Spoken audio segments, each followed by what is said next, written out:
Hello and welcome to the end of Camp Ash. We will be continuing where we left off, which, if you recall, is basically at a pretty much very similar spending the day with Ernesto and Miriam. Start of the week, whatever. The start of the first 2 days. Ernesto flirty as ever, Miriam as sisterly as ever. But Chip is not as receptive to either of them. In fact, he's not as receptive to anybody.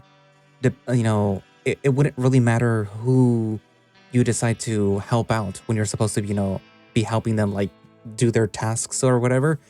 He would be pretty much, just like, I'm just sticking to myself. I'm just thinking. So yeah.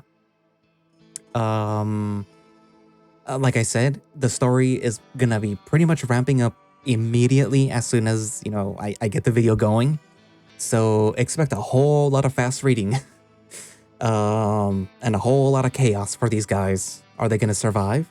Is only Chip gonna survive because, it is his route? Or is everyone gonna finally make it out alive? Who knows? Ignore the thumbnail. I don't know what I put up yet. Anyways, but yeah, so really not much else to say. I mean, this is the end. There isn't any more after this. Wink. I was just kidding. But yeah, so I guess without further ado, let us begin the ending of Camp Ash. There's something bugging me right now. Bring up the missing shears from the arts and craft building. That's what I remember. The shears. Hey Duke, I don't think that it's a big deal, but I think you should know. What is it, Bronson? There was some big-ass shears missing from the arts and craft building. A pair that were there earlier that Trisha lost track of. How would you know that? You didn't come with us. Just trust me, okay? Does something feel off to you? Like something's gonna go sideways tonight? Yeah, I have a bad feeling about all of this. Duke nods, not picking at the situation further.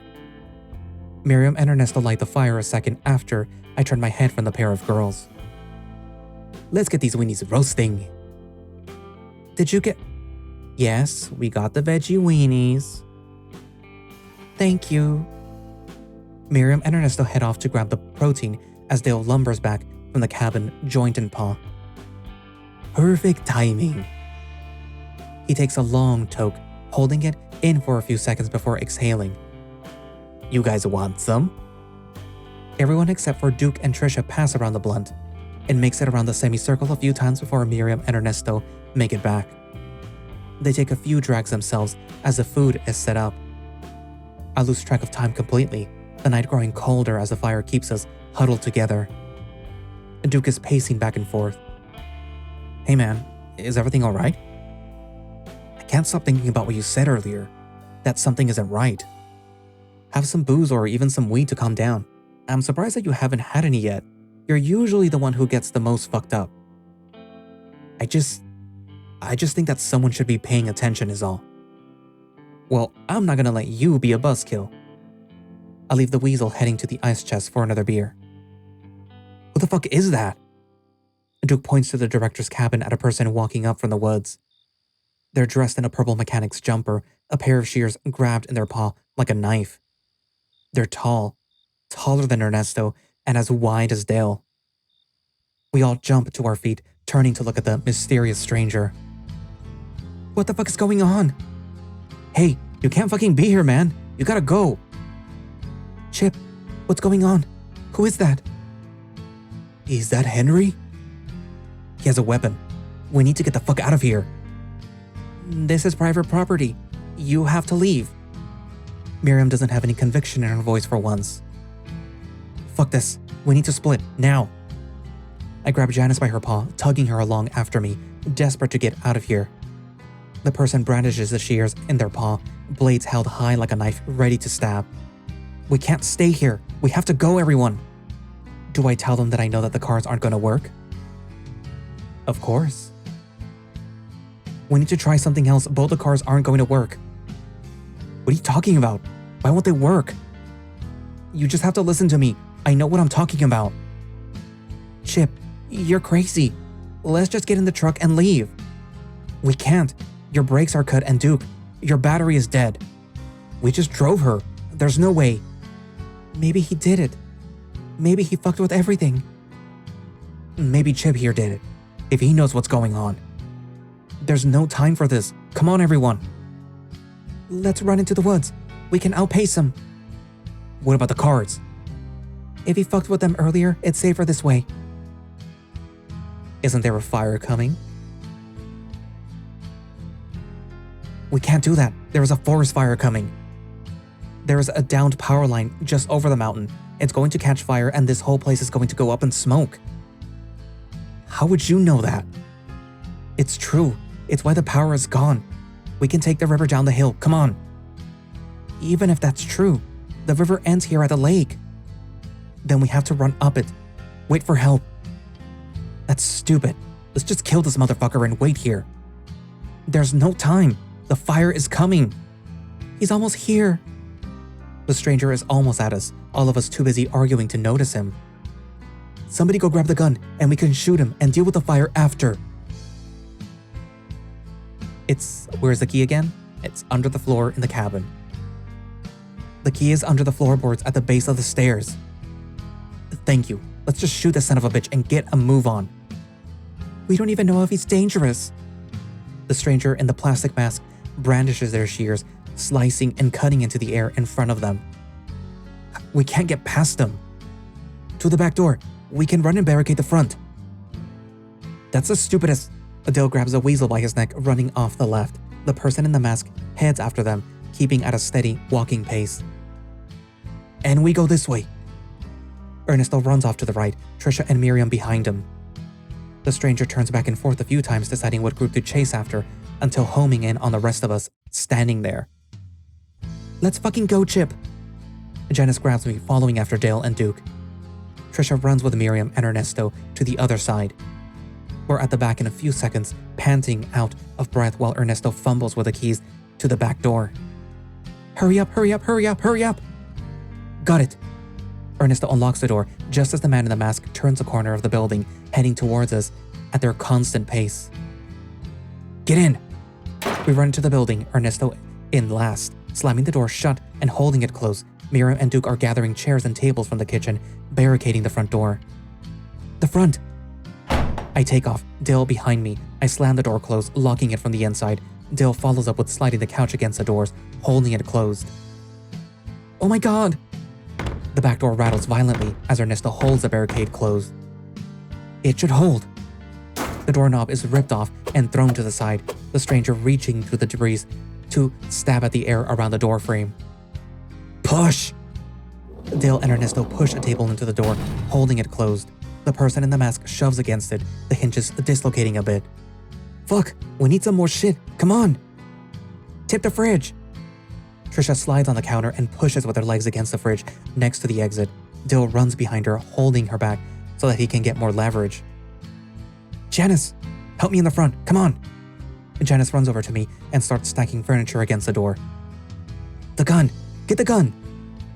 I'll get it. I run to the foot of the stairs and start trying to kick in the floorboards. It's hard without boots though. We don't have time for this! Duke grabs a fire poker from the fireplace and runs up to me, stabbing the wooden floor as soon as my foot is clear. He breaks through. There is a crawl space below. A key covered in dust and splinters lies just under the floorboards in a neat pile. The stranger shoves the door again, pushing Ernesto back and swinging the door open. Oh my god! Trisha and Dale manage to topple the refrigerator, blocking the entrance as it clangs on the furniture, making it bend and break in terrible ways. The stranger walks away from the back door, no longer able to push their way in. The gun! Janice and Duke run with me up the stairs, headed towards Wickenberg's room. Duke bashes the handle off and Janice runs in. A gun cabinet sits at the back of the room. Janice runs to it, pulling the handle but finding it locked. Chip! I run the rest of the way to the cabinet, inserting the key into the lock and turning it, the door opening a second later. Who can shoot? Duke grabs a hunting rifle along with a few magazines of bullets. I can. I can shoot better under pressure. Give it to me. The pair yell from downstairs. We return, gun and ammo in paw. Duke hands a gun to Miriam. The loser checks the safety and unloads the magazine. Empty. Cover your ears. I'm gonna check the chamber. We comply as the Gilla shoots against the wall, satisfied when there's only an empty click. She loads the cartridge and cocks the handle. The next moment, she is aiming down the sights, getting a weight for the gun. Good enough for now. Let's go. Why don't we just stay here? It looks like he can't get in. The window from the second story explodes in a shatter of glass, the stranger having dove through the locked opening from the roof. Get the fucking front door open! The stranger picks himself up slowly, not bothering to shake away the broken glass covering their front, walking forward on thick rubber boots, keeping the same walking pace from earlier. Shoot him! Miriam takes aim, holding her breath just as the stranger makes it to the top of the stairs. She lets out a shot, the sound deafening from being so close and enclosed. The bullet clearly hits, the masked assailant being struck in the chest. Their jumpsuit tears and they take a half step back, but continue on completely unfazed. That would have dazed out a fucking feral bear. What is going on? Shoot him again! Dale and Ernesto are at the door, ripping away as much of the furniture Janice stacked against it to keep us safe. That's not possible. The stranger is halfway down the steps now. Miriam! The Gilla cocks the gun and aims down the sight. She shoots again. The sound makes my ears ring. It's another direct hit, this time on the opposite shoulder, which should be the opposite lung as the first shot. The stranger stumbles this time, falling over the railing and landing on the floor. You got him. The masked man, a male wolf of some kind, sits up, torso turned towards the opposite wall. He turns his head towards us in an instant and starts to stand back up. Miriam draws the gun up on shaky paws, only to put it down a moment later. Shit, I can't do this.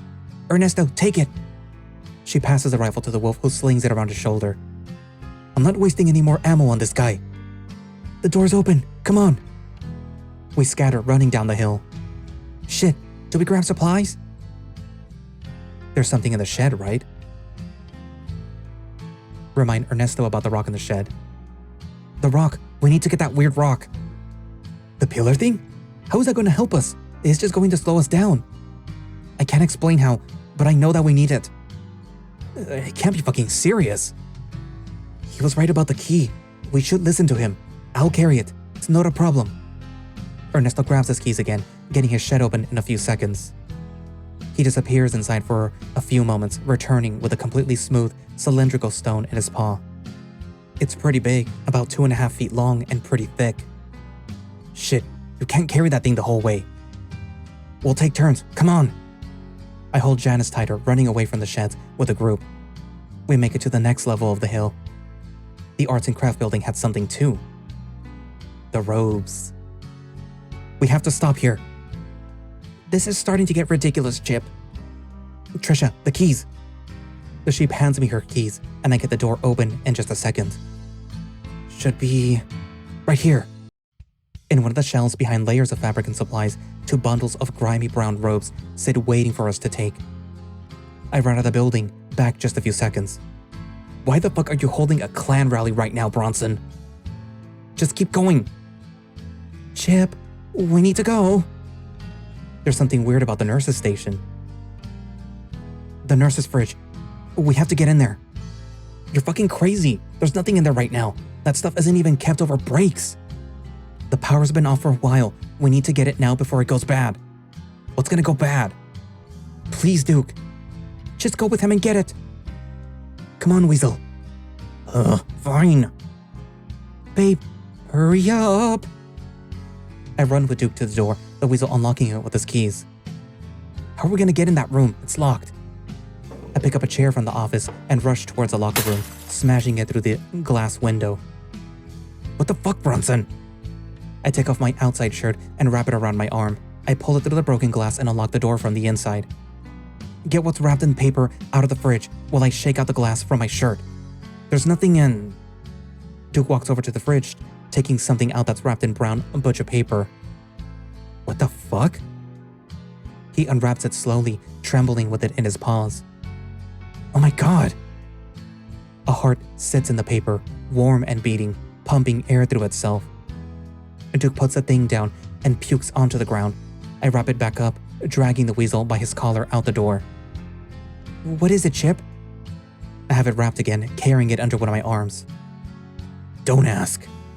Duke wipes the stick from his mouth, too dazed to respond. What is it? A feral deer's heart. I leave it out, still beating. Why the fuck do you have that? How do you know what it is? Plenty of hunting with Pa. Why are you bringing it? Don't ask. Just keep moving, come on. We run past the mess hall and make it to the pier. All of us, except for Duke and Miriam, are out of breath. Isn't there something important at the bottom of the pier? The locket. It's down there, right underneath the sand. There's a locket at the bottom of the pier. We need it to make it through the forest safely. There's no fucking way that's happening. I can get it in just a few seconds. I won't even take my clothes off to dive. It's that close. Chip, please, we should just keep going. He's getting closer even though we're running and he's just walking. It'll just take a second. Wait, Chip. They'll hold onto my shoulder, stopping me from jumping into the abyss. Use the rope. Tie it to yourself in case you need to get back. I can just push off from the bottom. It's fine. Please. For me. I comply and let the otter tie it around my ankle. Wait, there's something wrong with the rope, right? Yep. Wait, the rope is frayed.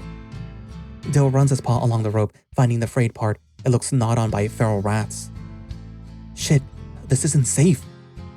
Ernesto pulls out a pocket knife and cuts into the fray, slashing it without a second thought. Me and Dale will hold on. Go in, now. He looks behind me, the stranger close to us now. I dive in, not bothering to take off my clothes. It should be less than a minute, if maybe two. Hopefully just enough time before that psycho makes it to us. I'm at the bottom in just a few seconds, paws outstretched in the inky blackness, searching desperately for the locket. I'm not at risk of losing my breath, but I have to be quick in case that asshole shows up, before he gets a chance to do anything. My heart is racing faster and faster as I become more and more desperate for the locket. Got it. My feet go to the bottom, ready to push and head towards the surface. When I'm grabbed by the tail, something sharp piercing my skin. Fuck! I let out a gargle of air, a bit of water threatening to spill into my lungs as I scream in pain. I'm pulled by the tail, down towards the center of the lake, in too much pain to try and swim for a second.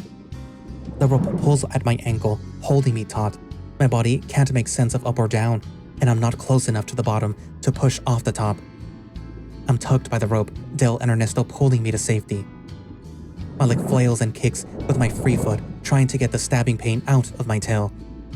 I hit something solid and huge, under the water. I can feel movement from it, thrashing as I beat on it, the stinging pain in my tail irradiating through me with each kick, but that just makes it me more desperate to take it off. My body is held upside down, spinning and convulsing in the dark. My friends are doing their best to help me surface. Ernesto. I start to black out, the pain and violent movements too much for me to stay focused. Until my leg breaches the surface, cold air stinging my soaking wet paws. Get him up! A paw grabs my leg, pulling me from the water, my body upside down. I'm sprawled out on the dock, Dale doing compressions on my chest, his muzzle dropping down to breathe air into my lungs. My body coughs up water, my lungs able to process air again. Ernesto shoves Dale out of the way and pulls me to meet his maw, bile-tasting water still sputtering down my shirt. When the wolf cups my face and kisses me deep. His tongue doesn't go into my mouth, but it's compassionate, caring, and it's in front of everyone, in the middle of the dock. What the fuck? Are you okay, Nutria? Ernesto wipes a few tears away from my eyes. I was so worried about you, about whatever was in the water with you. It pulled the rope, and we just barely managed to bring you back. Did you just kiss my boyfriend? I need to get her to calm down. Janice, listen to me. You listen to me, Bronson. I grab her wrist and kiss her deep. I make sure to slip my tongue while her mouth hangs open in shock. I still love you, Adler. This isn't something that we have time to figure out right this very second. I pull her arm down, looking her straight on with my face. What Ernesto did wasn't right, and he's going to apologize later. The wolf glares at me, but doesn't speak. This isn't like the 40s. This isn't like the 50s. I love you, Janice. I'm not gonna get hurt from this. I look her flat in her eyes. Your piece of shit dad isn't here. I put my paws on my shoulders. You and me, our relationship is going to be okay. I kiss her muzzle again. I'm going to be okay. Come on, let's go. I let go of her and offer her an upturned paw. She takes it, tears streaming down her face. Chip, but what if? I start to run towards the boathouse, the rest of our group following behind us. I'm sorry, Ernesto. We can deal with that later, when a psycho isn't about to kill us right here and right now. She grips my paw tight. We make it past the boathouse, heading along the river. Smoke and ash start to fall on us. The forest just north of Wickenburg's cabin starting to fall. The heat and light from the flames dance on the hill above us. Oh my god, the fire was so fucking close. It just got here out of nowhere. Shit, if we would have just went that way, we might have... We can't worry about that. We have to keep moving. I'm getting tired. I usually don't move this much. Come on, big guy, just a little further. Where's the dude in the jumpsuit? He's not behind us. Janice points behind us, the ever-stalking figure no longer trailing us. Shit, did we really lose him? Come on, we need to keep moving. We don't want to take a stab through the chest if he gets a drop on us. The wolf presses on, lantern held high in one arm, rifle in the other. We take a corner following the river due to the ever-increasing heat and smoke of the fire raging behind us. Where the stranger in the purple jumpsuit is waiting for us, a stab of his blade ripping Ernesto's outer shirt, our wolf jumps back and drops his lantern in surprise. What the fuck? We're all gonna die! The man in the mask draws his arm up high, sheer blades pointed down as it stabs at Ernesto, the rest of us too far to stop him in time. When the unearthly sound and snapping sound of the tree falling from the top of the hill stops even the killer in their tracks, the burning log heading straight towards our group. Oh my god! The six of us not on the ground manage to duck, Ernesto already prone on the ground as a trunk of the tree bounces off an uneven ground, hitting the stranger dead as it takes them backwards, pinning them with a slick splattering sound against the trunk of another tree. His feet and bits of ankle stay upright in the dirt where he was just standing, knocked clean from his legs from the impact. Ernesto is on his feet in a second, running over to the mass of burning trees and body, gun aimed high. The man is pinned to the tree, a splatter of blood behind him boiling as a trunk of the fallen tree burns around him. Duke and I are next to Ernesto, and a few seconds later, Dill helping the girls to their feet. The stranger reaches out, paw outstretched, trying to grab at us from his pinned position. The fire starts to melt the mask in his skin, into his eyes, into his open maw. He doesn't go limp, doesn't scream, even as the flames catch his jumpsuit, even as his joints lock up from the heat. Trisha rushes at him with a broken branch, piercing his skull with a sickening splat. Enough of this shit! Miriam and Janice are tugging at our arms, and begging us to keep going as the flames get closer and closer, spreading from the fallen trunk. Come on, let's go, Chip. I want to make sure that he burns to ash. We hike along the riverbed for longer than I can keep track of.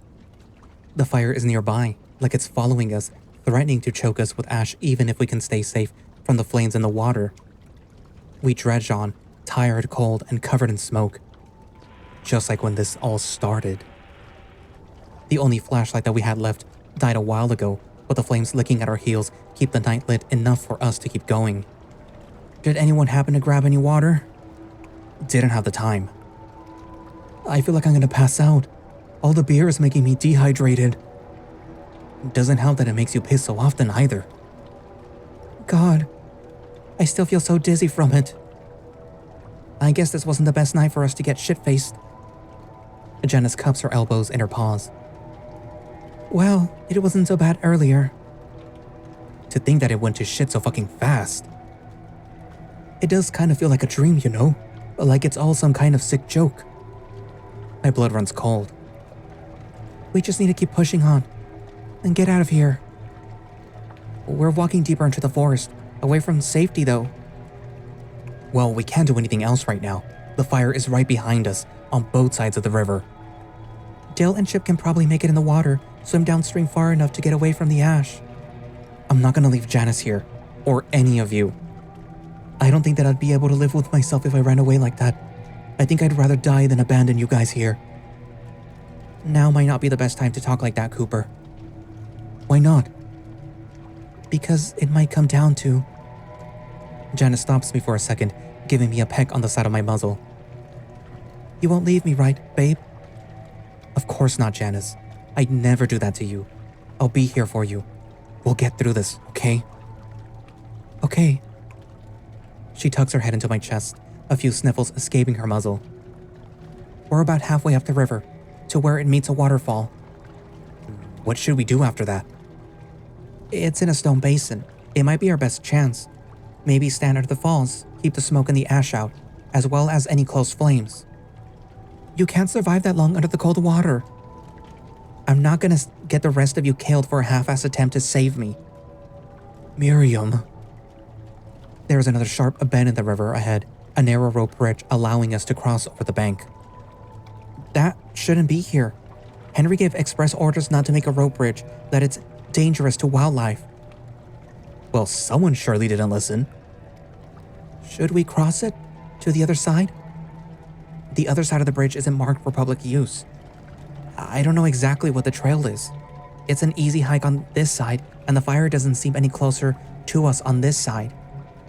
The trees and the vegetation this close to the river must be moist to not burn easily, for now at least.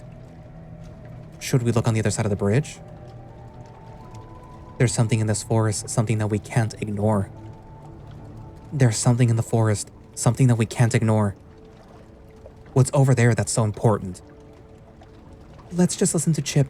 He's gotten us this far already. But it doesn't make any sense. Nothing about tonight makes any sense, Tibbets. What is it, Otter? There was a bunch of sticks. How fitting.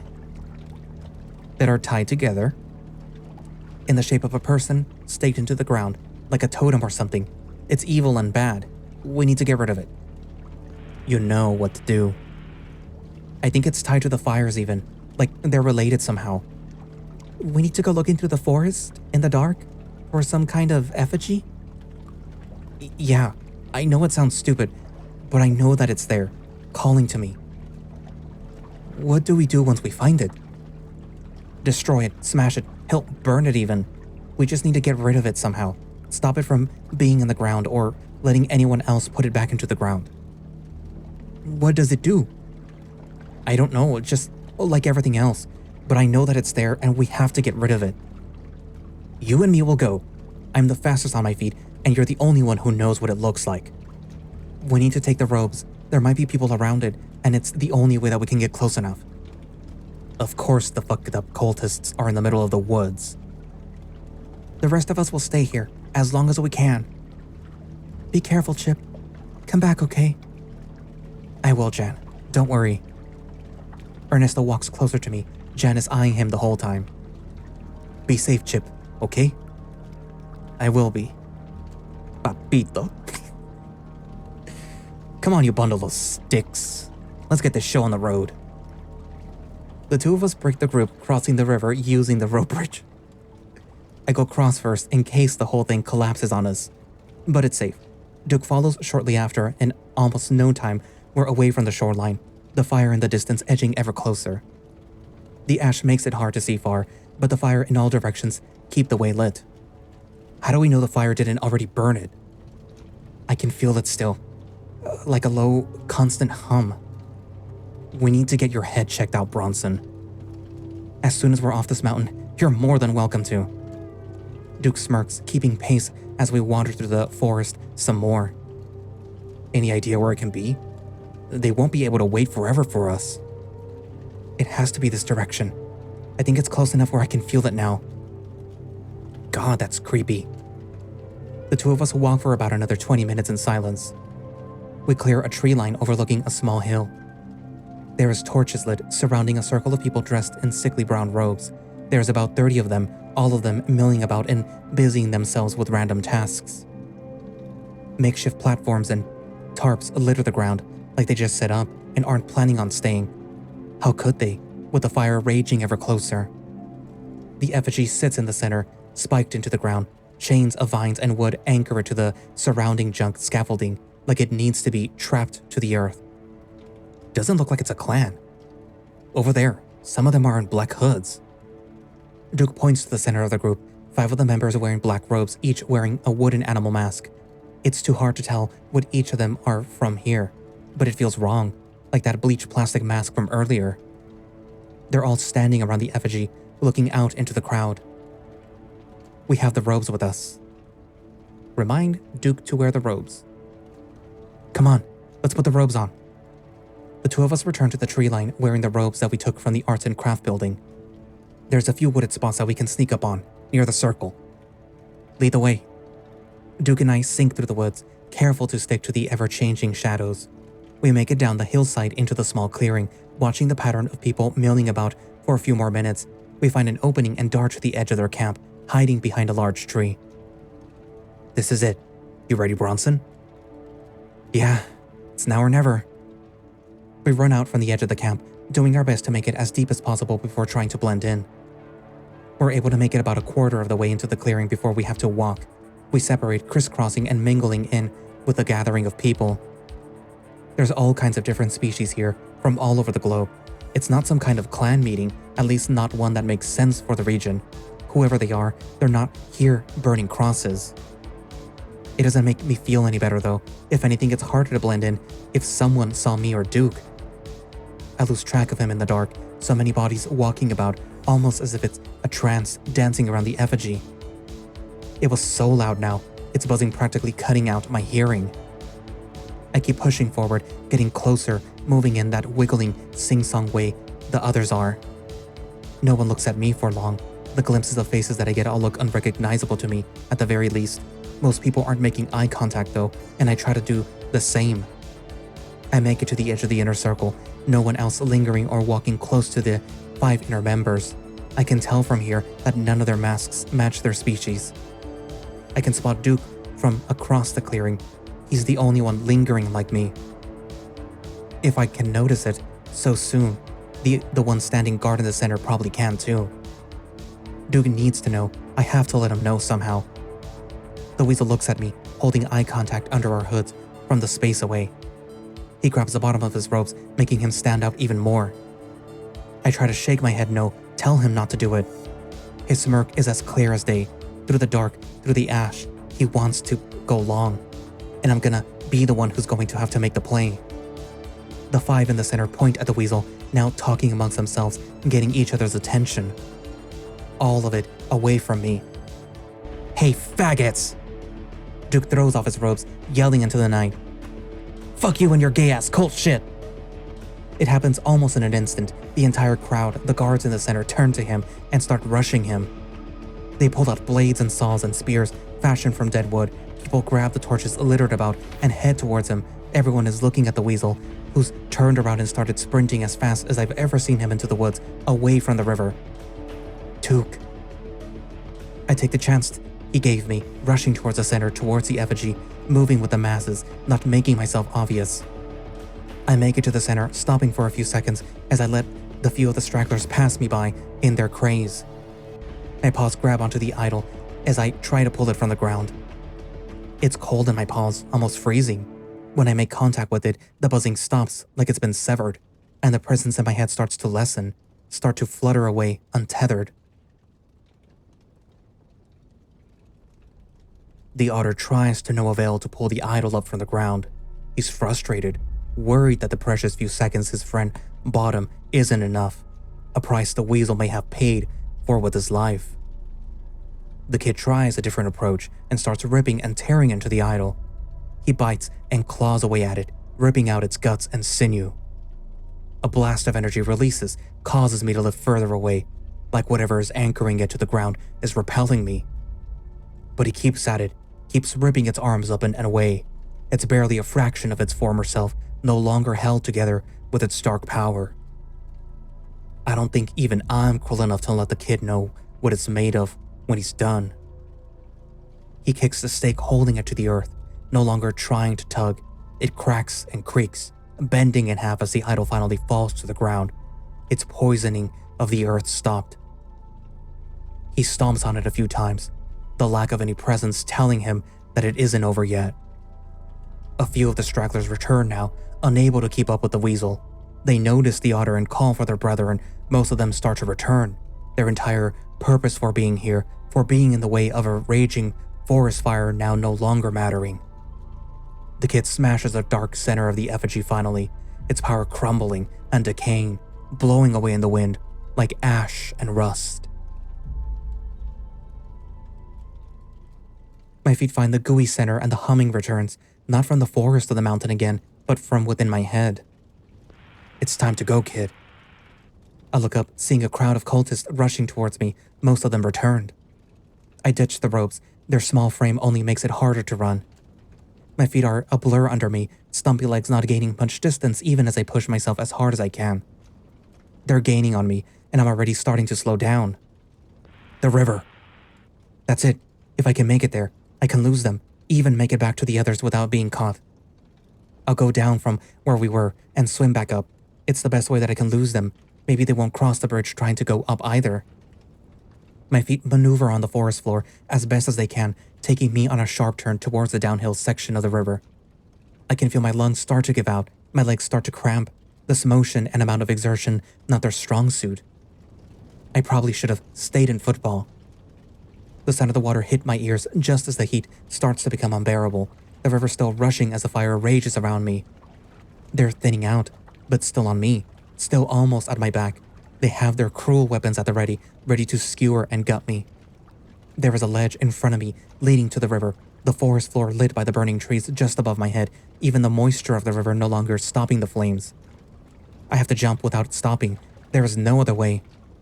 My legs make the jump, a cultist slashing in the air just a few inches behind me, almost scraping against my tail. The water hits my fur, the splash above me small as I dive into the water, beneath the smoke and away from the light. The pool that I jump into is deep enough for me not to break my neck, deep enough for me to start to swim without showing where I am. I go against the current, climbing up and up, swimming in the dark, to the rope bridge. My whole body is sore, and my lungs weak from the running and smoke, but I get a good stride. This is what I was made for, and I'm going to do it. I'm going to get back to them. The journey isn't long, but it's tiring. So tiring. Not to mention me hitting my head against the rock a few times in the darkness.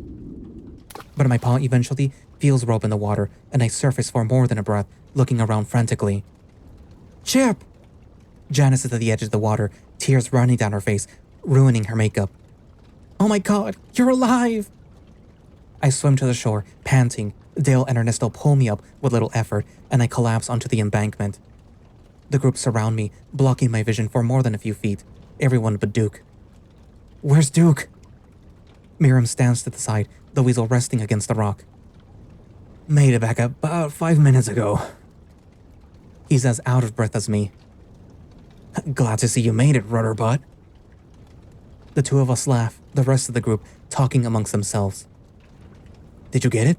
The thing in the woods? The Duke told us about all the people. Said that he took off before he saw you finish it off. He did. How do you know? The forest is different. Quieter. What? Yeah. I got it. Pretty sure that I'm gonna need a tetanus shot in my mouth, though. We'll all probably need to go to the doctors after this one. The heat from the ever closer fire has my fur dried in record time. We need to keep moving. The wolf motions to the tree just above us, starting to burn. Dale helps me to my feet and we keep following the river onward. We make our way away from the bend, heading up towards a waterfall. It should only be a little bit longer to the waterfall. Why is the hike so long? There's a faster path through the forest. Come on, no point in waiting around here to die. Then, we can all just die in a waterfall. You're not helping right now. We're almost halfway to the waterfall from the river bend by now. The forest is changing again. Is it like the effigy? No, completely different. Like a sour taste in the air. It just feels colder here, but the fire is still burning. Maybe we're just running on fumes, tired and dehydrated. Something like that. We've been up for what, 20 hours by now? It's getting close to that, if we aren't already past it. Duke pulls Janice to the side and whispers something in her ear. No, it's not like that. It's like my insides are cold, not my muscles or bones. We probably could use some water. We can take just a few minutes to rest, though. Can we drink from the river? If we had time to boil it, yeah. Yeah, let's just get a fire going. Shouldn't take too long. We don't have anything to boil the water in. Look out. Guys, something's wrong. The locket is growing warm. Take it out of your pocket and wear it. That seems like... Why are you gonna pick it up and then, drop it? I fumble with the lapis necklace, a silver string hot in my touch as I try to get it around my neck. What are you doing, Chip? I fight through the pain, getting it secure around my neck. The heat dissipates a moment later. The wind starts to pick up, faster and faster with each second. The flames dance higher and further, spreading and burning everything in an instant. They're almost at us in just a few seconds, even though we have a fair amount of distance on them just a few seconds ago. Get in the water. It's too much. No, stay close to me. I hold up the necklace in my chest with a single paw. This is gonna keep us safe. Otter, you can't be serious. Dale holds onto my paw, standing firm by my side. If we end up in the water, it's only gonna be me and Chip left. If this is a way out to save you all, I'm willing to give it a try. Dale holds his paw out. Ernesto and Janice run up to take it, both stopping to glare at the other just a few inches away. My God. Ugh. I take Ernesto's paw, Dale taking Janice's. The flames are almost at us, whipping in a circular tower of fire growing taller. Come on, we're running out of time. We can just stand in the water. Seh. Duke walks up to Janice, taking her paw. Hendrix? The sheep walks away from Miriam, taking the weasel's paw. Don't look at it. Hurry up. Form a circle and face in. Ernesto and Trisha move our chain to form a circle, leaving a gap for Miriam. Why are you all just standing there? Do you want to all die? Trust Chip. Just one more time, Miriam. The flames are almost at us now, just a few feet away. There is a narrow gap between the wall of flames and the river. Miriam stands at it, looking back and forth between our circle and the water. You won't make it in the cold water for long enough, Miriam. There isn't time. I don't... A burning branch falls behind the Gila, singeing her tail from the sudden flame. Shit, that's hot. She grabs her tail, massaging the burned spot. Don't leave us, Miriam. Trish. Janice cocks her eyebrows. Fuck it. Miriam crashes through us, avoiding more and more fallen burning debris, taking Ernesto and Trisha's paw. Look inside, the circle, and close your eyes. Don't open them for anything. We stand together, the flames forming a perfect circle around us. It's impossibly hot, and only gets hotter, and from all directions, like the towers of flame were growing around us, completely surrounding and suffocating us. What the fuck is going on? Don't open your eyes, no matter what. Ash and smoke surround us, whipping at our fur and clothes. Branches and smoldering debris singe everyone as they blow past, everyone cursing from the occasional burning sting. Make it stop! Just open your eyes. It'll all go away. What the fuck? Was that? Don't listen to it. Don't stop until I let go of your paw. Hey Dale, I'm here to save you. Just open your eyes and give me a kiss, and we'll get out of here. Eliza? There's someone rubbing my shoulders.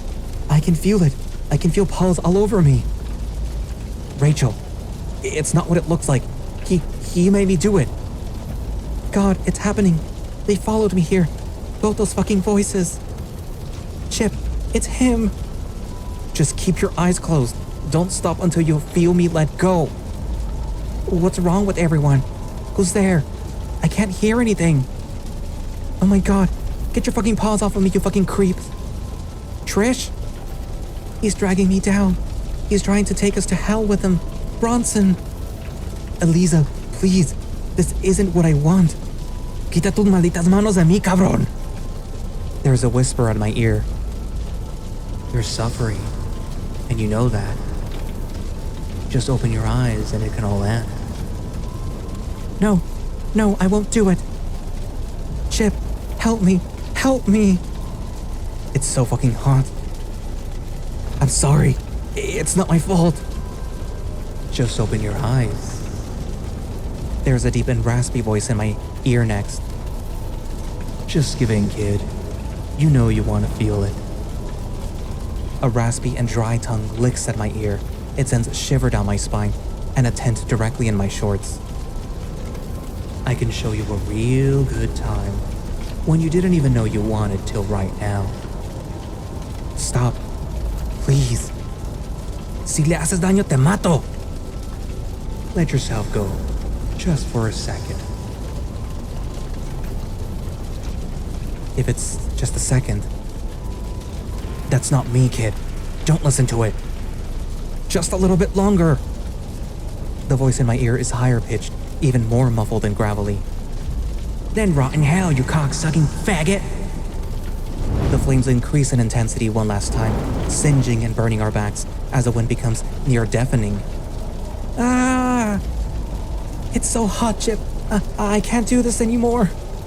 Oh my fucking god. Make it stop. Otter. Ah. I sink to my knees, dragging Ernesto and Dale down with me. The circle follows, our heads banging into each other in the chaos. Don't give up. Bronson, please. Don't leave me alone. The fire and wind stop, the amulet growing ice cold on my chest. The sound of branches and stones falling to the ground rings out around us. The amulet unclasps itself, falling between my legs with a thud. Is it over? We can open our eyes now, yeah. We're kneeling together at the forest floor, and the flames are only just a little bit closer than they were before the wind picked up. The blue gem on the necklace is stained red, stuck in the dirt. Janice goes to grab it, but it doesn't budge an inch. It's stuck. We all start to laugh, tears streaming down most of our faces. It's interrupted by a few coughs and a few curious looks around the circle. Did we really make it? I think so, Nutria. We let go of each other's paws, all of us wiping tears away except for Miriam. What happened? Why were you guys screaming before the fire? You didn't hear them?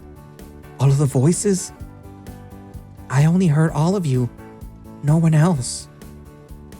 You didn't feel them? Duke and Dale visibly shudder. No, nothing. It was just you guys the entire time. That's probably for the better. We help each other up, dusting off the most amount of dirt that we can before continuing up towards the mountain. The climb is difficult, Ernesto and Duke having to help Dale and me up over a couple of ledges a few times, Stumpy Otterlegs getting in the way one last time. It's just around this boulder, come on. We make it to the waterfall basin, where there is a group of 3 boars with salt and pepper fur standing around in tattered clothes. One, a woman, holds a butcher knife in paw. One man has a machete, while the other has a pair of gardening shears. They smile, focusing their full attention on us. Looks like dinner arrived just on time. The woman licks her lips, fidgeting with the knife in one paw, while the 2 men join her, standing in the shallow pool of water together. This is getting ridiculous. We have the gun. There's no reason not to use it. Like really? Kill these motherfuckers, Ernesto. Ernesto raises the gun, aiming down the sights. What, like you're gonna... The wolf shoots around right between the woman's head. She goes tumbling into the water a second later. Her body floats as her body stains the whole basin. Kate! The man with the clippers reaches down for her, the other man rushing at us with a machete. Ernesto clears the round and smokes the man rushing us, hitting him in the shoulder, wielding the machete. He falls to the floor with a clang, Duke running to grab the weapon. I'm tired of this fucking bullshit! Duke finishes off the screaming boar with a quick slice to the throat, followed by a few awkward and aggravated stabs to his head. Ernesto cocks the gun, aiming at the man kneeling over the woman, the boar crying as he holds her lifeless body in his arms. Chinga tu madre! The shot rings out, hitting the last boar in the back of the head. He falls flat on top of the woman, their bodies drifting off in the current, away from the basin. Thank God we stopped for the gun. Ernesto collapses, offering the rifle to the Gila. I've never killed someone before. The wolf pukes to the side. Dale is at his back, patting him a few times, trying to get him to calm down. Finally, we can take a break too. Before Janice can finish her sentence, she's interrupted by a man pulling himself up the ledge of the waterfall's basin. He's a black bear wearing striped tawny leather vest with matching leather clasps. His bits are only held together and out of view by a pair of ratty tighty-whitey underwear. Now, who the fuck is that? Miriam, with a rifle in paw, rushes forward, getting down on one knee and aims directly at him. Get the fuck away from us! She shoots the high-caliber round, hitting the bear directly in the face. It bounces off with a loud clang and spark, the bullet not even cutting into his fur. What the fuck? Miriam cocks the gun and shoots again, this time hitting the man in the dead center of his chest. The bullet pierces the skin this time, but there is no splatter of blood, the shell barely breaking through a layer of fur. The bear doesn't slow down in the slightest. We needed to bring something here, right? The stone. The stone. Put it in the hole in there. Just fucking do it at this point. I got it. Dale runs up to Ernesto, the wolf still deeply disturbed by the actions. The otter takes the stone from where Ernesto dropped it, heaving it in his paws. Fuck, this is heavy. How did you bring it all the way up here? Just go. Miriam shoots again, trying the head again, only for the bullet to ricochet and hit the boulder next to us. Okay, enough of that. You're just gonna get one of us killed. The bear entraps us, forcing us all into the shallow waters. Fuck, it's so cold. I have to drag Ernesto from his kneeling position, the bear getting close enough to take a swipe at him. He stops to pick up the machete the boar had in his free paw. He twirls each on once, a smile breaking on his bruised face. Dale! Got it! The other otter finally lines up the cylinder with a strange hole, sliding it all the way into its base, perfectly flush with the waterfall's wall. The bear falls to his knees as waves of white and red light dance over his body. It's like electricity but thicker and more solid. They scorch his body just at the same, fraying his fur and flesh as he screams, holding his head with both paws, machete now dropped into the water and floating away. Should we do something? Just stay back. The bear continues to convulse in pain, streaks of purple and orange, lightning beginning to shoot from his back, high into the night sky, as he continues to scream and gurgle. God, just make it stop. The last of the light running through him dissipates as a final tendril of lightning escapes from his back, the man crumbling down prone and on his knees. Ernesto and Dale walk up to him, Trisha peeking from behind and between them. Is it over? The bear pulls his torso up, sitting on his knees and facing the three, his face no longer bruised and mangled beyond a person can recognize. Thank you all. Your love has broken the curse and freed my soul. I never have to kill again. Really? The bear explodes, sending a spray of viscera and body parts high into the air, completely covering Dale, Ernesto, and Trisha in blood. The rest of us get a healthy splattering across our torsos. Dale empties his stomach into the water. Janice screams into the night air.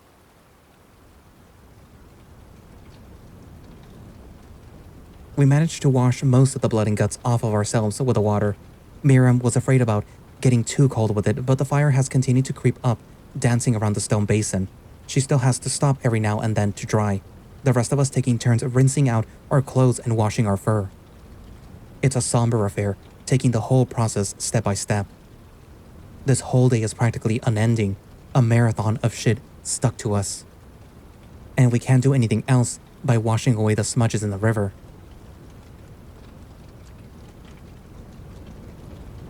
It's a few minutes of quiet and rest at least, only the ever-present raging forest fire around us for noise.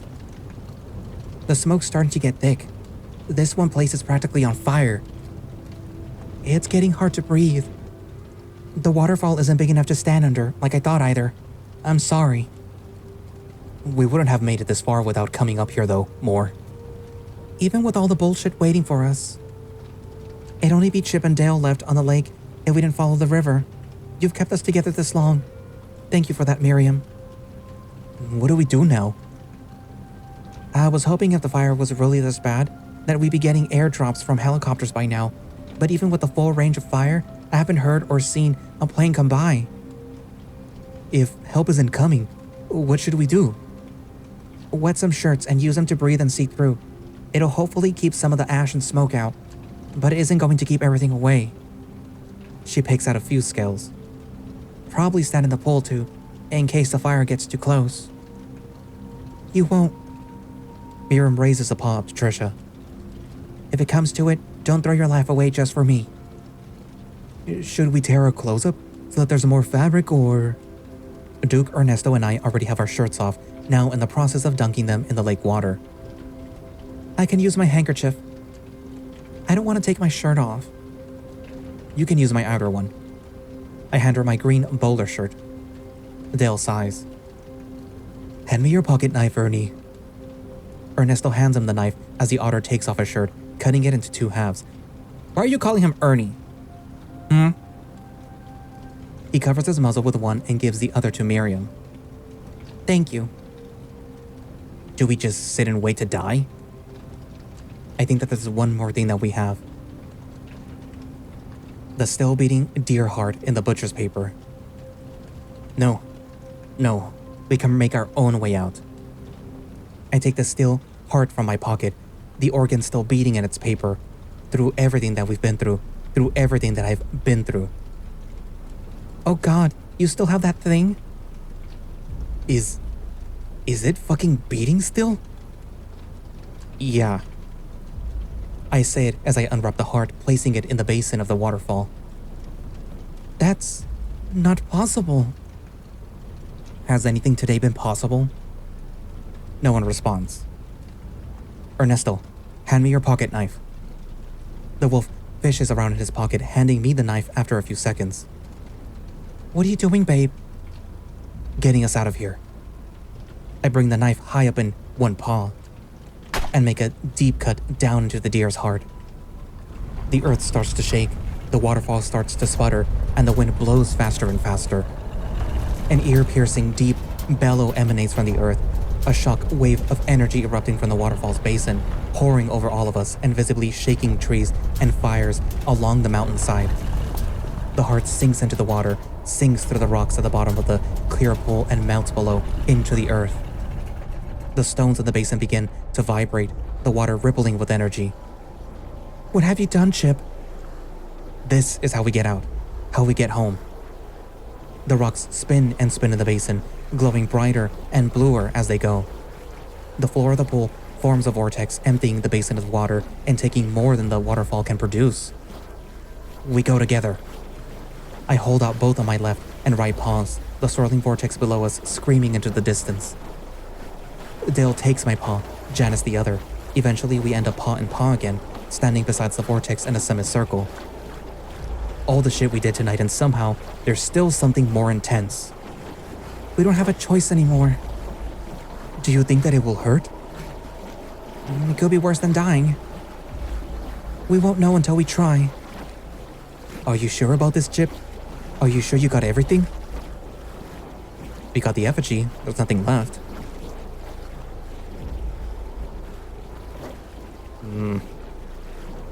I know we did, and I know we'll make it out of here. Enough already. Let's go. The smoke is getting too strong. I'm gonna pass out. On 3. 1, 2, 3. We yell it together as all of us jump into the vortex together.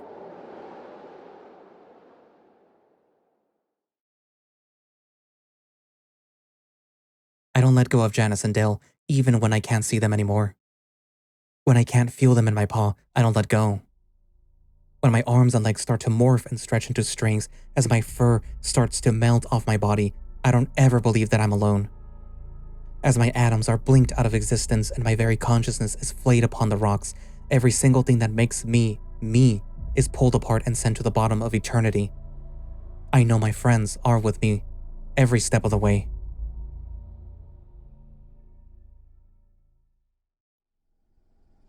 Another night on patrol. It's much quieter than last night. Most people had enough fun for Halloween yesterday. Nearest available squad car. There are reports of a break-in and large gathering of underage partygoers at an abandoned building out in Echo. A female voice comes out from over our police radio. 10-4 dispatch. Squad car 69 is nearby. We're already out on Route 65. We'll head over. My senior officer answers the call. Copy that, car 69. It appears to be out in the Parsons building. I know where that is.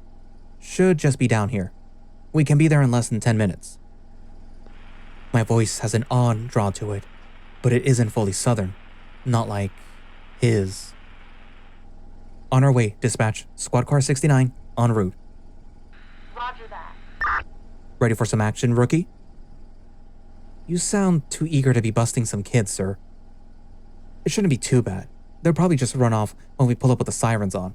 Let's go fast to scare them. Is that such a good idea, Adler? I'm cut off by my senior officer, lowering the accelerator and cranking the radio volume up. Coming up, listener request for their special summer.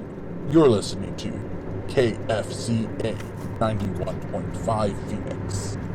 The coyote starts the sirens, failing to turn up the volume enough for us to hear the requested song for just a little bit. His claws eventually find the volume dial, my paws glued to my seatbelt. I wrote a goodbye note in lipstick on your arm. When you passed out, I couldn't bring myself to call, except to call it quits. Slow down, Adler. We can barely see anything out here. Relax, Bronson. Unless someone's walking in the middle of the damn road, I'll have enough time to slow down. Watch out! There was someone in the middle of the road. Something brown. Something like me. And there wasn't any time to avoid him. The car whips around a few times, the driving officer slamming on the brakes as we go off into the dirt. The person we hit went flying back down the road, a splatter of blood covering the cracked windshield being evidence of the impact. The coyote is already out the door, running to the still figure in the street. My car door is open, and I'm a few steps behind him. Shit, it was some kid. The bruised and battered body of an otter is lying in the middle of the street. Check his pulse. My paws tremble as I grab the other otter's paw. The coyote is going through the kid's pocket. There's nothing, sir. Chase Hunter is his name. Fuck, he was just a few weeks away from being 15. Sir, what do we do? We reported, Bronson. Some punk running away from a party that we went to go bust. Came out of nowhere, throwing himself at us. But, is that... The coyote grabs me by the collar, lifting me a few inches into the air, his snout pushed against my shorter muzzle. It will be if you still want us both to have a job, rookie. Yeah, that's what happened. No other way.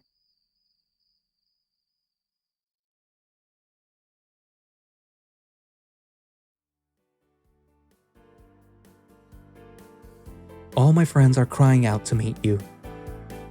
Baby, baby, can't you hear my heartbeat?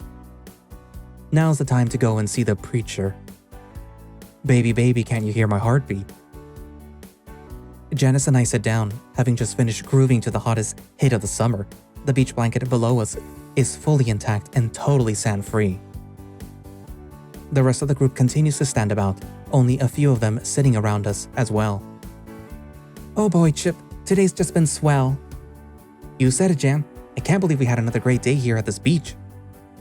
It feels like a dream sometimes, doesn't it? Aw, shucks, babe. Every day feels like a dream with you. We take turns giving each other a chaste yet affectionate kiss on each other's cheeks. Check this out, dudes. Adele is at the edge of the water, a fishing pole in paw. I'm gonna catch a big one. He holds a pole above his head for a moment, then suddenly whips it out far across the water in front of him, the line going wild and hooking onto the bra strap of one of the girls still dancing. As Dale brings the pole forward, her top rips off, casting out into the ocean in front of us. No one else notices, the girl covering her breasts and running into the water after it. I'm not sure if I remember her name. I can just tell that she's some kind of sheepazal. She's definitely with us though, hot-bod in a rocky bikini. It pairs well with my washboard abs and Janice's updo hair tuft wig. Hey, what's that, babe? Janice points out into the ocean. Out in front of us, a woman is falling from a small airplane headed straight for the water. Her orange jumpsuit lets her stand out from the blue sky and deep blue water below. Oh my gosh, I hope she's okay. A bright red and white parachute in a bingo board pattern opens after not so long, the orange-clad woman skydiving into the water below. She lands a few seconds later, going under the water with her parachute, the only thing visible from the beach. Whoa, you gotta do something, Chip. Don't worry, babe. Come on, Duke, let's go check it out. I grab my surfboard that was now next to our beach blanket. Duke does the same, and the two of us head out towards the water. Nothing's gonna ruin this day.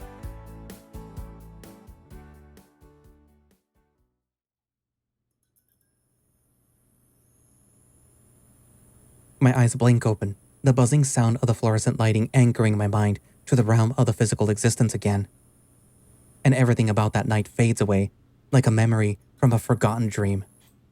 We're sitting at the diner, having made it down from the mountain safely. After a quick trip to the hospital to get treated for smoke inhalation, we still had almost all of the 2 weeks of free time.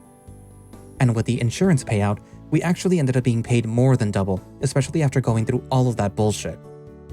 But it's behind us now, the end of the 2 weeks camping to an end. Ernesto and Miriam are going back to Pueblo, both of them keeping their leases for the summer. The wolf says he doesn't mind if I visit to spend the night though. Trisha is going to be in town another week, but she's leaving to help take care of her grandmother. She'll be staying with her grandparents in California for college. She says that she wants to get back to her roots. Dale's stuck here for the rest of his life, working at the diner. At least it's simple and honest work. He's happy doing it, happy serving the locals. I'm sure that he'll find a family, settle down in this dusty old town. Maybe Miriam's plan will work. Maybe things will get better again. But before they do, Janice and I are headed out. We're going to the big city nearby, going to try working in some better places. We have enough money for an apartment, and enough to get by for a few months after that. The two of us aren't the brightest, but I'm sure that we can scrounge up some kind of work in a few months. We haven't told either of our parents yet though. Mr. Adler would probably show up with a shotgun and make me marry her before we leave. And Pa would never understand me not marrying an otter girl. We'll get by though. Go on living. It will always be worth it for her. I don't want to do it. I don't want to leave just yet. You'll do great things there.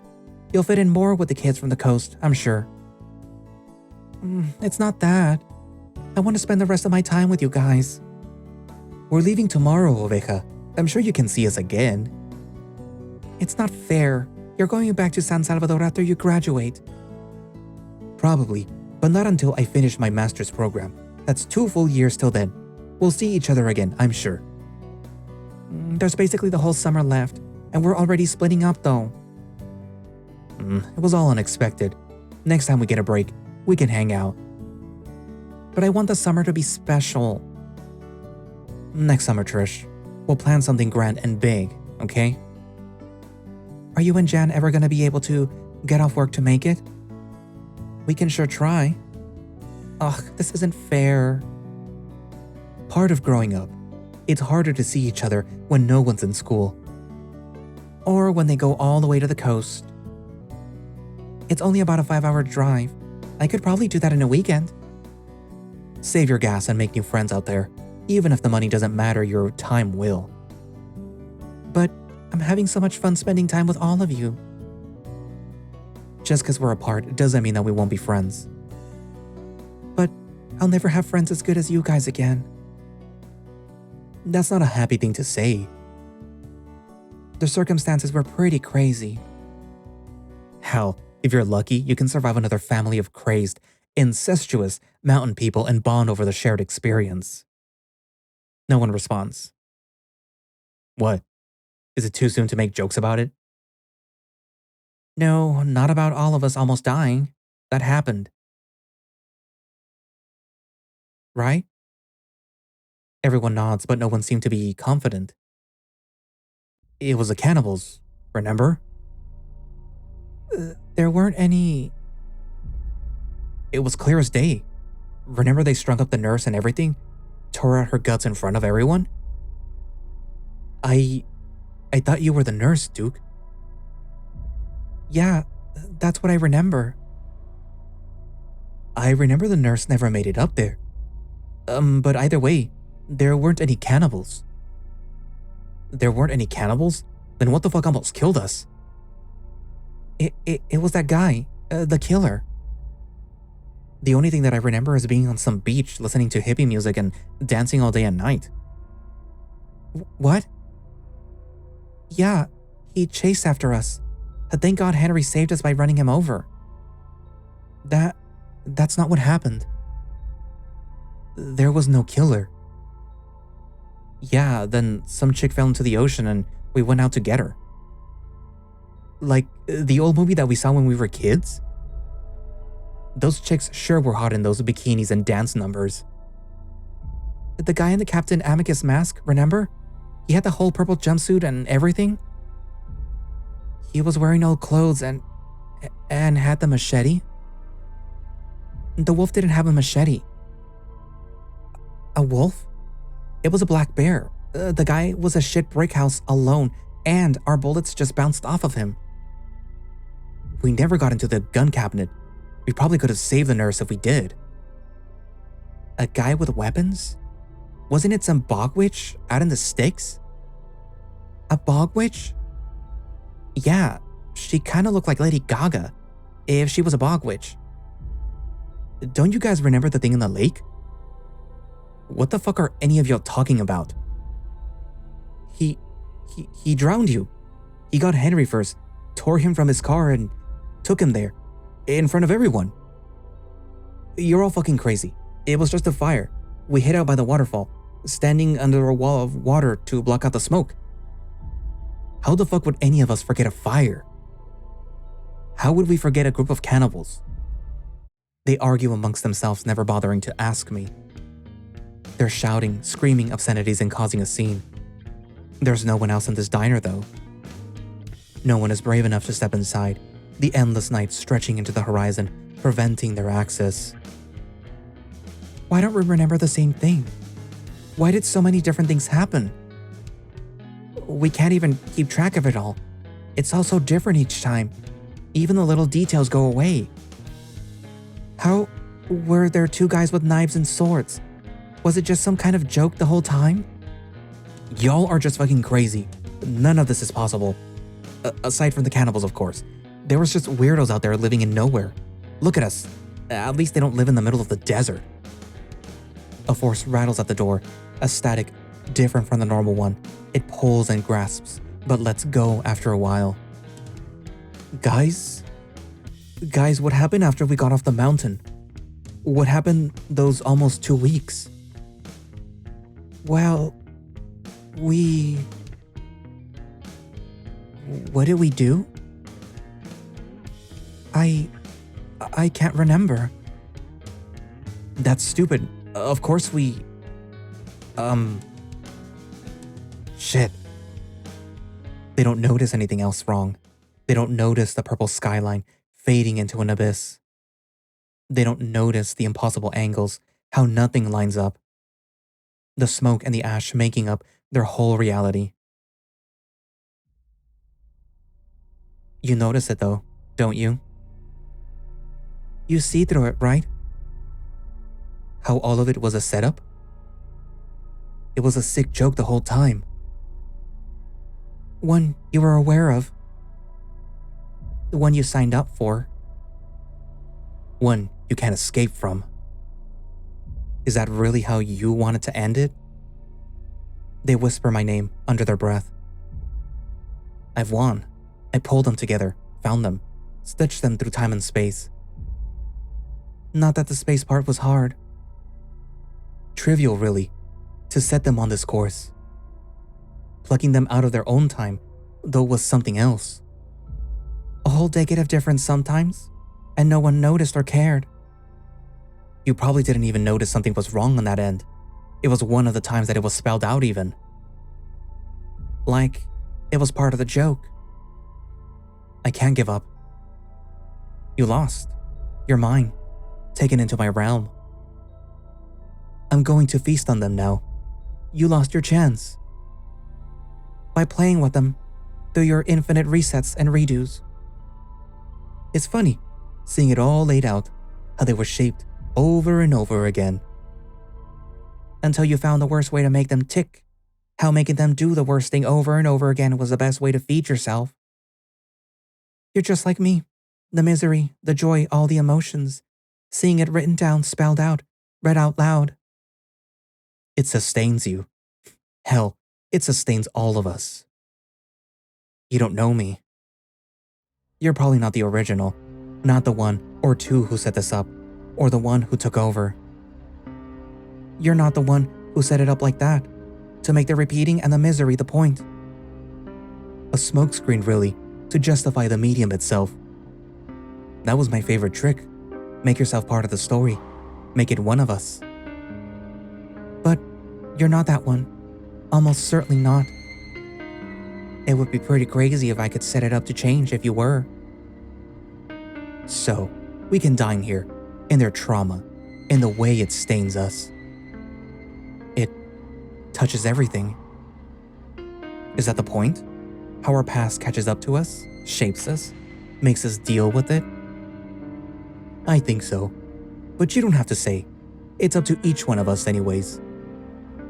It's probably better that you don't. People tend to overblow things when you do. But what about the rest of you? The ones most likely here. Did you like this? Seeing every way that it could go wrong? Or did you rush here, finding the underbelly and worming your way in? Thanks though, no matter how you got here. Thank you for playing this game with me. Thank you for helping me stop the others. Everything that I did to get here, it was a setup, wasn't it? Others like you wanted it, wanted a slice to themselves, wanted this pure agony. But it's my story now. I won't give up. You won't end it here. Not now. Not like this. What are you doing? I'm not alone anymore. You have no idea what's coming, what we have to do to avoid it, to save ourselves. I don't care. It's your problem to deal with. You can't leave us here like this. Even if you don't make it through this, we do. We struggle on. We keep fighting. You know what happens. To you, to them, to all of this. What horrors it brings. Then we'll stop it. It's impossible. It's already written in time. Even I couldn't change it. Then we'll live our lives. On our own terms. On our own way. You can't decide for them. You can't choose the stain on their souls. Then I'll take it. My soul is already ruined, already smudged. I'll take it all for them. This isn't possible. Even for all of this, how can you even be talking to me right now? Because I'm not alone. He has me. Because you only work in loneliness, in suffering and silence. But I'm here, loud and proud to exist, to be me, to be something, to be my own person, even if it's shared. You don't exist. You're not you. You're bastardized beyond belief and dooming yourself to your only fate, the one that's real. What other choice do I have? You'll doom yourself. You'll doom all of you to tumble through time, screaming into the void as it catches back up. I'd rather my real fate happen than the one that you've woven. But I fixed you. I made you better. I gave you a way out. You can enjoy this, enjoy your friends, enjoy the diner, enjoy this night forever. You plundered and stole my soul, their souls. I won't forgive you for what you've done. They're gonna do worse. You know that. It's theirs to do with what they want. You're just a thief in the night, stolen valor and ideas. Just a sick hodgepodge of souls and stains and misery. I'm waking up now, out of this nightmare. Time will unravel, undo itself until it's fixed. And you'll go down, kicking and screaming the whole way, knowing that it was all for nothing. I finally accept myself, accept who I really am. My friends showed me that, even though it isn't the truth. There were reflections in it, part of the whole. It's all that I'll ever really be. But it's me, even though it's sick and twisted and wrong. A life of misery only to end with more, only for it to spiral into chaos and an endless cycle of trauma. But it's mine. It's who I am. and it's what everyone needs to be themselves. I see what I am, who I am, and it's worth sacrificing this new self, worth that pain and misery, that endless web of torment, to give everyone else a shot at being happy. It's morning time. The sun just barely gets me to stir from a deep and troubled sleep. We're back at camp. Our clothes are covered in dirt and ash. One sniff tells me that I stink like fire. But nothing is out of place up here. There is no burn spots, and all the buildings are left standing. Everyone is here too, all passed out in a circle around this random bench. They start to wake up too, just as confused by everything as me. Chip? Chip, is that you? Are you okay? Are we okay? Yeah, I think so. See, I told you that we'd make it back. But why is everything okay? There was a fire, right? And a whole lot of other stuff. Maybe a few of many things some could say. That doesn't matter now. What matters is that we're back. But how?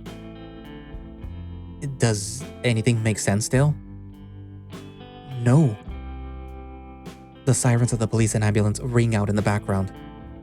They're getting closer. Finally, some help. We can chalk up everything so confusing to being like an echo. It fits the pattern.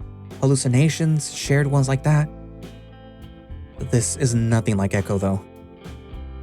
Yeah, it isn't so fucking hot here. Director Henry's car pulls up from the forest drive. There is a woman in the seat next to him, a hamster in a nurse's outfit. He pulls up to us, face exhausted. I'm so sorry. I didn't think that it would happen so soon. The nurse comes running out of the car, examining bag in paw. Are any of you hurt? Let me check you out. She starts to triage us, examining our cuts and wounds. Nothing is permanent. Not at least without some antibiotics. I didn't think that you guys were the ones to deal with it. But you're all okay, so... Yeah, it's over now. For good. I'm happy to hear that. I don't understand though. I don't understand why. We're all still here. Someone is looking out for you. God? Maybe something else. Do we need to be careful? No, not anymore. Enjoy yourselves. Camp is probably cancelled, but the money is all yours. You probably only have the rest of the 2 weeks anyways. What happens after that? The price you paid to end it gets collected. The nurse whispers it into my ear. Until then, stay here and relax. Enjoy the time you have with your friends. Maybe some part of it will get etched onto your heart. So, it's gonna happen. Everything they said would, but not now. Not today. But today I can just enjoy my friends. Together.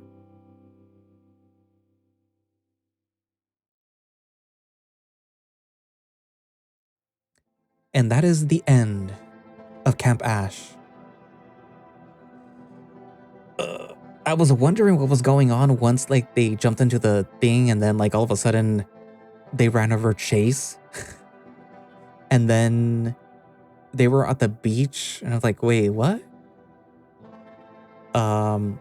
So I guess it was sort of the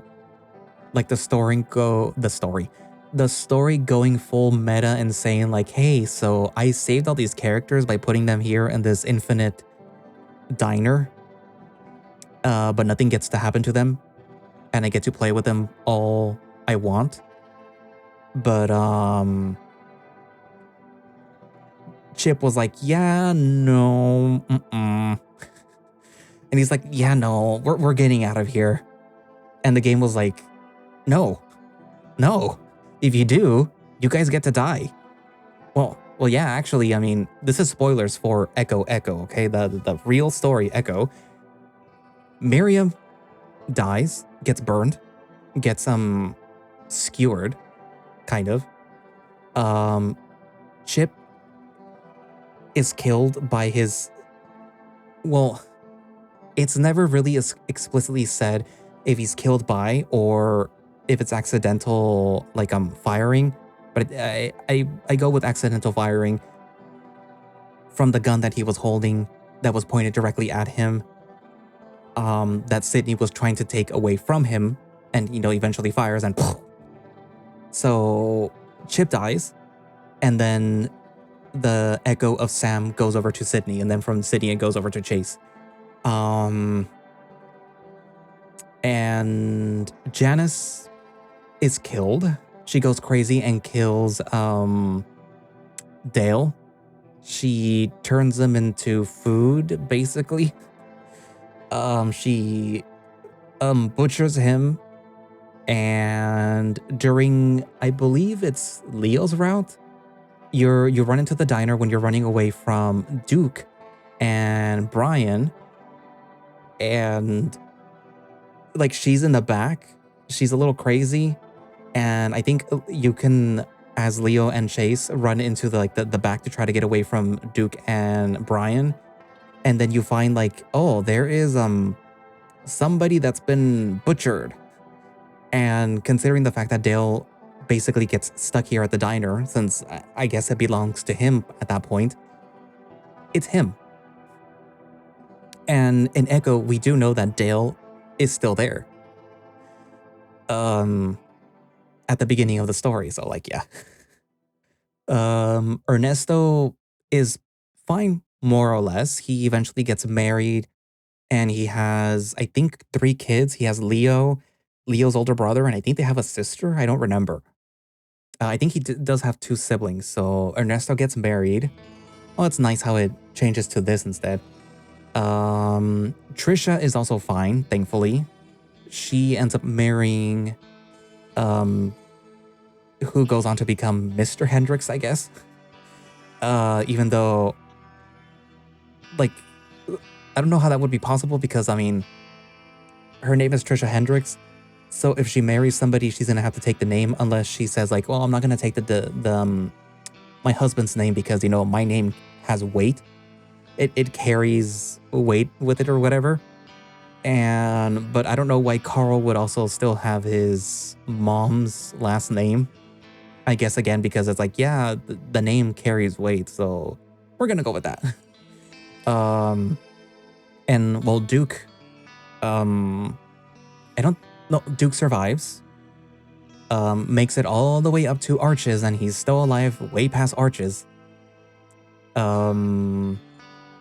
What else? Who else? Well, yeah, that pretty much covers all of them. Yeah. Eliza is the one who Chip eventually ends up marrying after he breaks up with Janice. Eliza becomes Mrs. Bronson, who becomes the mother of Sydney Bronson. What else? I think that's it. Miriam Moore is the aunt of Flynn Moore, and she takes him in, I guess, after he comes out and his parents don't want anything to do with him. So she decides to, like, raise him, and I don't want to use the word groom, but kind of like says like, you know what, you have to go to school, you have to do all these things, and you have to go into government, help me. Well, not help me, but like she kind of instills into him the need to help the people in Echo, despite the fact that he is such a, like, he's so abrasive to some people, but he genuinely cares for his friends. But we know what happens to him, unfortunately, in every single route. You know what? Maybe you can write this in, like when you decide to, I'm talking to the writer right now because I know you follow me. You're one of my channel subs. So if you've gotten to this point, listen right now. I have one idea, one thing you can add that you should add, because it is a constant with any Echo story. the socket face man, aka Flynn. He is at the center of every single thing that is Echo related. And yeah, I know that Camp Ash is not in Echo, but it is connected enough through Chip and through Janice that he would show up. He shows up at the moment of an intense, like something bad happening.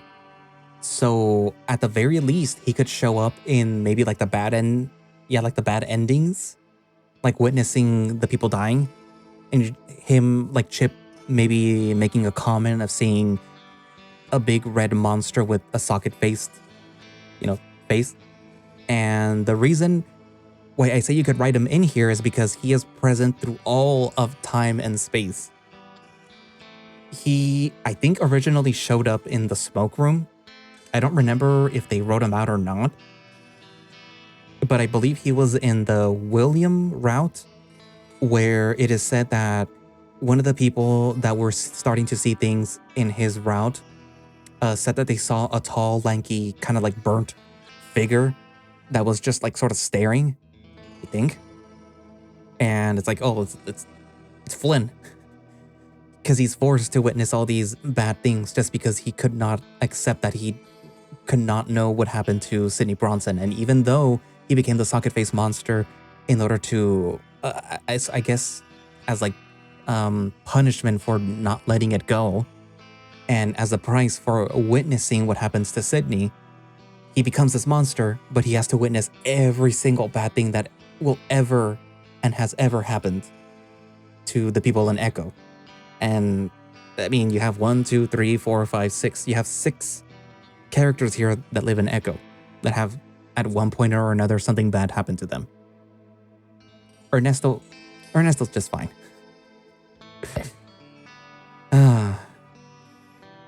It'd be funny to think that ever so often Ernesto sneaks over to the diner and then like him and Dale have a thing.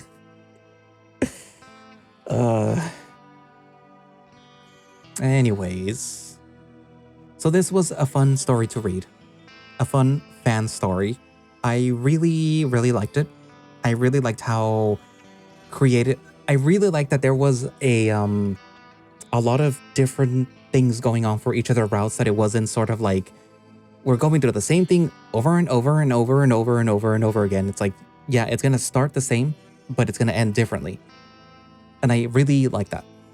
I really appreciated and liked the creativity with each of the routes. And it was the whole like having to run away and like deal with all of the previous killers or disasters was pretty funny. I don't know if it was intended to be funny, but it was pretty funny. Like when they pull up to the cannibals that are waiting for them, Ernesto just like shoots them, and then a Duke kills them. It's like, yeah, okay, we're done with these guys. Moving on. And then the little scene where the bear, the disfigured bear that's kind of like Jason Voorhees, is like, oh, you finally fixed me. And then he explodes. I thought he was going to say the line where he goes, nah, but then they kill him. That would have been funny too. But that was a node to, what was it, Scary Movie 3? It's the one where there's aliens and the ring. I don't know. I forget which one it is, but it was funny. Yeah. Anywho, so yeah. What are your thoughts? Write it down in the comments, and thank you all for watching/listening. If you would like to play Camp Ash yourself, you can do so by going down to the link in the description, which should have a direct link for the itch.io page where you can download and play the game yourself. It does have a whole bunch of different variations on how these people can die. So like, you know, if you want to see them suffer, you could do that. I tried my best to not make them suffer. At least the character route selected person. Poor Ernesto suffered the most. I don't care about the rest of them. Well, maybe Chip. Chip and Ernesto. Maybe Dale too. Chip, Ernesto, and Dale. And maybe Trisha. Maybe Miriam if she behaves. But the other two can die, you know, whatever. I don't care. But yeah. Anywho, so yeah. Do that, you know, play it. Play it yourself. and show support to the creator and tell him like, hey, I saw Nero narrating your visual novel. It was very cool. Thumbs up. Leave a comment on our itch.io page. Leave a comment on this video. Like it, subscribe, whatever. I don't care. Actually, yeah, I do care. Please do that. If you would like to support the channel, become a channel member and you get earlier access to these videos as they're being scheduled. It does show that you like my videos. And it's like, hey, here's some money on a monthly basis. I go, hey, here's some of the videos that I have scheduled. You can watch them ahead of time. I plan to put more stuff up on there eventually. I'm very busy. And apparently I get sick very easily now. I guess that's a curse of becoming 36. Oh. Ko-fi. I have a Ko-fi. In case you can't donate through or do the channel membership, you know, there's Ko-fi. Any support is appreciated. Throne. I have Throne. Yeah. Anywho, I guess that's it for now. And let's hope that there is a Leo plush that eventually comes out. And I will see you guys in the next video. Also, eventually I will be doing the Sydney Bronson fan story thingy, but it's gonna be more of a text thing. So it's gonna be more like the one that I did for Soul Creek and the one that I was doing for like the space thingy, which I know that they updated recently. So I'm gonna have to do that one eventually too. So yeah. Anywho, so yeah, I guess that's it for now. And I will see you guys in the next video. Bye bye.